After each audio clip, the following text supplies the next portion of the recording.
Hello everyone, I Kuldeep welcome you all to today's session on 20 GK question specifically curated from the Hindu as well as the Indian Express। तो पहले news analysis देखिए, फिर try करना solve करने के so that आप इन question को easily कर पाओ। जैसे कि पहला क्वेश्चन बहुत सिंपल सा है। पहला क्वेश्चन यही है कि जो न्यूट्रलाइज करने के लिए, पहलगाम अटैकर्स को न्यूट्रलाइज करने के लिए जो ऑपरेशन किया गया था उस ऑपरेशन का नाम क्या है? तो उसका आंसर है डी, ऑपरेशन महादेव। तो फर्स्ट का आंसर डी हो जाएगा। सेकंड पे आते हैं, what is the full name of TRF which was involved in the Pahalgam attack, या इसको प्रॉक्सी भी बोला जाता है एक पर्टिकुलर ग्रुप का, तो उसका फुल फॉर्म है द रेजिस्टेंट फ्रंट। तो बी का है टीआरएफ। एक मैंने आपको ट्रिक पहले ही बताई हुई है कि अगर आपने पढ़ाई करी है तो जब एग्जाम में कहीं भी कोई एक्रोनिम पूछा जाए, without looking at the option पहले खुद से रिकॉल करिएगा, नहीं तो ऑप्शन देखिए आप एक्चुअल में कंफ्यूज हो सकते हो। नेक्स्ट पे आते हैं, what does the Gini index primarily measure. तो गिनी कोएफिशिएंट क्या होता है, इंडेक्स क्या होता है, उसको हमने समझा था। ओके, इन केस आपको समझ नहीं आया तो एक बार आप उसमें नोट डाउन कर लीजिए। नेक्स्ट जो भी न्यूज एनालिसिस होगा उसमें मैं फिर से आपको गिनी कोएफिशिएंट को ग्राफ्स के थ्रू अच्छे से समझा दूंगा। आई नो आज ग्राफ के अंदर में थोड़ा इश्यू था, वो ग्राफ उल्टा बना हुआ था तो कुछ को कंफ्यूजन हुआ होगा। तो गिनी इंडेक्स क्या करता है? ये बेसिकली इनकम इनइक्वालिटी या वेल्थ इनइक्वालिटी को मेजर करता है। थर्ड का आंसर सी हो जाएगा। What is the theoretical value of Gini index that indicates perfect equality? Lesser the better. Guinea of index का हमने क्या ट्रिक निकाली है? Lesser the better. तो जितना कम होगा उतनी इक्वालिटी होगी। तो zero would represent what? Perfect equality. यहाँ पे फोर्थ का आंसर ए हो जाएगा। Fifth, what is the range of the indigenously developed प्रलय मिसाइल? तो जो प्रलय मिसाइल डीआरडीओ ने डेवलप करी है, क्वाज़ी मिसाइल है, वो भी क्वेश्चन है, सॉरी। तो क्वाज़ी मिसाइल जो है आपकी, उसकी रेंज क्या? उसकी रेंज है 150 से 500 किलोमीटर। फिफ्थ का सी हो जाएगा। Sixth, which organization developed the Pralay missile? तो it is developed by DRDO. Sixth का डी है। What kind of missile is Pralay classified as? Pralay किस टाइप की है? तो मैंने क्वाज़ी तो बता ही दिया, तो क्वाज़ी बैलिस्टिक मिसाइल है वो, ठीक है। Eight, which international legal document is commonly cited for criteria of statehood? तो एक कन्वेंशन होता है, ये हम रिकॉग्निशन वाली क्लास में करेंगे। क्वेश्चन यहाँ पे बन गए हैं, क्योंकि एमआईटी प्रिपेयर्ड है आपकी, वो बहुत जल्द अपलोड हो जाएगी। एट का करेक्ट आंसर है बी, मॉन्टेविडियो कन्वेंशन है 1933 का, जिसमें स्टेटहुड की कंडीशंस क्या होती हैं वो मेंशन है। The UK's decision to recognize Palestine aligns with the similar move by which country? तो यूके ने तो यहाँ पे अपना बेसिकली डिसाइड करा है कि सितंबर में ये रिकॉग्नाइज करेगा। Which is the other country to do so? So the other country is France, जो सितंबर 25 में पैलेस्टीन को पॉसिबली रिकॉग्नाइज कर लेगा।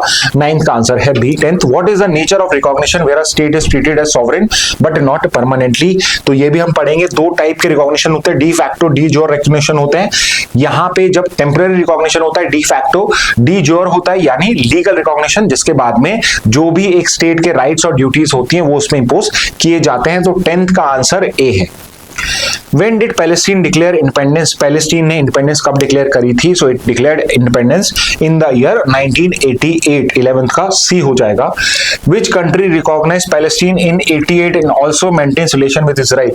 So the answer to this question is India. India ने पैलेस्टीन के इंडिपेंडेंट होते ही उसको रिकॉग्नाइज कर लिया था, and at the same time it recognize Israel in 1948 itself। बट डिप्लोमेटिक रिलेशन जो थे वो हमने 92 में एस्टैब्लिश करे हैं।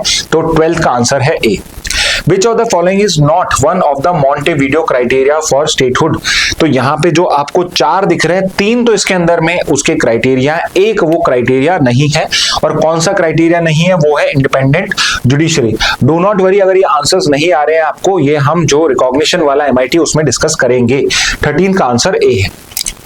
नेक्स्ट पे आते हैं, which countries among the following have not formally recognize Palestine as of 2025? तो इनमें से कौन सी वो कंट्रीज है, ग्रुप ऑफ कंट्रीज हैं जिन्होंने पैलेस्टीन को रिकॉग्नाइज नहीं करा है? So out of these countries, these have already recognize Palestine but US and Germany have not yet recognize Palestine officially. तो 14 का आंसर ए हो जाएगा। Under which act is the NPR maintained? NPR किस act में आता है? तो कई स्टूडेंट्स क्या देखते हैं, सबसे लंबा ऑप्शन दिख रहा है, यही आंसर होगा, but that is not correct. The correct answer is citizenship act 1955।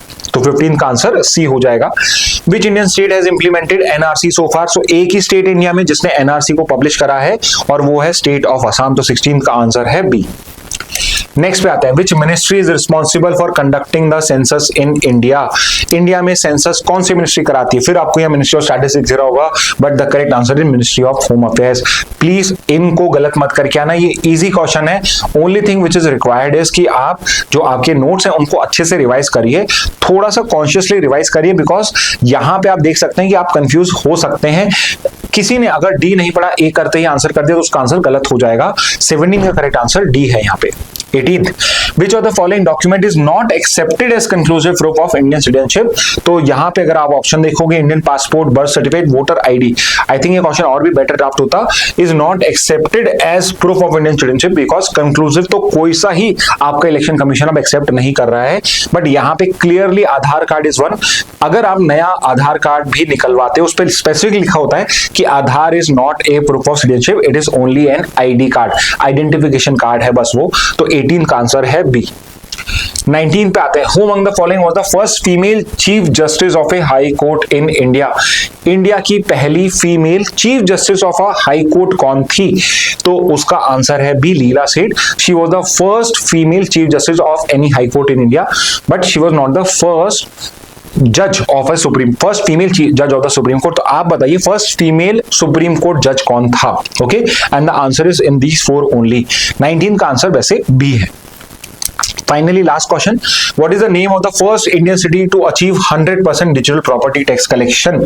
तो यहाँ पे एक पर्टिकुलर ऐसी सिटी है जो 100% जो प्रॉपर्टी टैक्स है उसको अब डिजिटली ही कलेक्ट करती है और 100% कलेक्ट किया गया है। तो वो सिटी जिसकी बात करी जा रही है वो है इंदौर। तो 20 का आंसर ए है। ये एक बोनस क्वेश्चन था, ये आज की न्यूज एनालिसिस नहीं, जून की न्यूज है, but I found out somewhere, तो आई थॉट कि इसको यहाँ क्वेश्चन में ऐड कर लेते हैं because it's a one liner only. तो 20 का आंसर हो जाएगा ए। ओके, तो ये थे आज के इंपॉर्टेंट 20G क्वेश्चन। और भी बन सकते हैं अगर आप न्यूज एनालिसिस को प्रॉपर्ली फॉलो करोगे, तो आप खुद से भी बहुत अच्छे क्वेश्चन आंसर्स बना सकते हो और एक्चुअल एग्जाम में एमसीक्यू आएंगे तो उनको भी इजीली कर पाओगे। Okay, so with this message let's end today session. Thank you and have a very nice day.